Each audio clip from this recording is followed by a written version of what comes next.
बात IBN 7 की खबर के बड़े असर की। IBN 7 पर ढोंगी और अश्लील बाबा परमानंद की खबर दिखाए जाने के बाद उस पर पुलिस का शिकंजा कसता जा रहा है।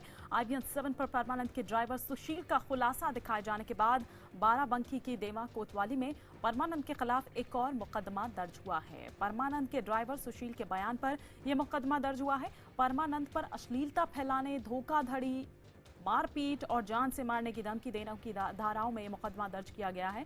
अब पुलिस परमानंद की तलाश में ताबड़तोड़ छापेमारी कर रही है। बता दें कि परमानंद पर पहले से ही 10 मुकदमे रहे हैं।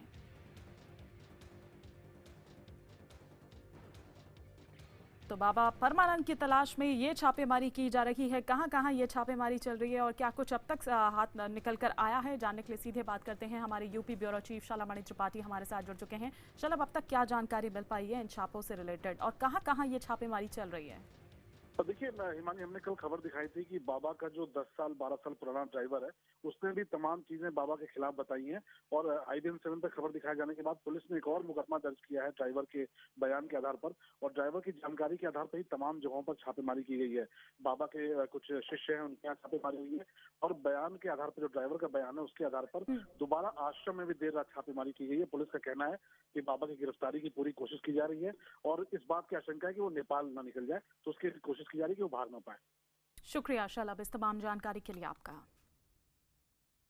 और आइए अब आपको सुनवाते हैं कि IBN 7 पर डर्टी बाबा के ड्राइवर ने कैसे खुलासा किया था कि परमानंद आस्था की आड़ में महिलाओं का यौन शोषण कर रहा था। कुछ ऐसे कारनामों से हमें खुद शंका होने लगी कि ये गलत करता है। फिर हमने, क्योंकि हमारे पास भी लोगों की शिकायतें आने लगी, भाई एक झूठ बोलेगा, दो झूठ बोलेगा, कि सारे सारे थोड़ी झूठ बोल सकते हैं। क्या कुछ देखा आपने ऐसा जो संदिग्ध हो उसके बारे में? क्योंकि अब अंदर महिलाओं को क्योंकि जो हम देखते थे, जो व्यक्ति परेशान है, 500 किलोमीटर से आया है, बाबा बार बार फरियाद कर रहा है, उसकी फरियाद को नहीं सुना जा रहा। और जो अच्छी अच्छी महिलाएं हैं, अच्छे अच्छे लोग, उनको बुला के 4-4, 5-5 घंटे अंदर फिजूली की बातें कर रहा है।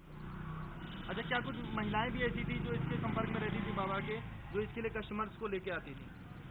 नहीं, इस तरह तो भाई हमने किसी महिला को नहीं देखा, मगर ये बाबा अपने ही चुंगल में इस तरह फंसा लेता था कि महिलाएं मजबूर हो जाती थी, वो न किसी से कह सकती थी और अपने ये चुंगल फंसा के जैसा चाहता था वैसा करता था। क्या कुछ ये जो सम्मोहन भी करता था? सम्मोहन भी करता, तांत्रिक क्रिया ये खुद करता है।